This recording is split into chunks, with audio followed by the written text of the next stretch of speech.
సోమమంగళం బుధవారం 3 రోజులు నేను డెసిషన్ చెప్తాను. మాట్లాడకుండా నేను ఎలా చెప్పగలను చెప్పు.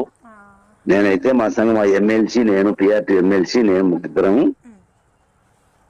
రేపు మండే నుంచి కమిషనర్ గారు ప్రిన్సిపల్ లోకేష్ ని కలిసి ఉపాధ్యాయుల సమస్యలు అంటే డిఎస్సి వాళ్ళ సమస్యలు మీ సమస్య ఒకటి లేదు.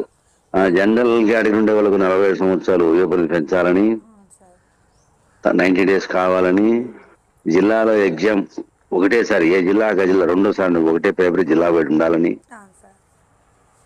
తర్వాత మళ్ళీ అవకాశం కల్పించాలని ఆల్రెడీ కోర్సు కంప్లీట్ చేసిన కాకుండా ఇప్పుడు ఎగ్జామ్ రాయబోలో కూడా 10 రావాలి టెట్ బదిలేకి. ఆ విధంగా ఈ 5-6 డిమాండ్లు పక్కాగా పెట్టి ఆయనతో ముగ్గురితో డిస్కస్ చేసిన తర్వాత మేమైనా అవుట్పుట్ చెప్పగలం. డిమాండ్ చేయకుండా మనం ఊహించుకొని మీకు చెప్పడం కరెక్ట్ కాదు కదా. కానీ మాక్సిమం అయితే మాకు పాజిటివ్ గా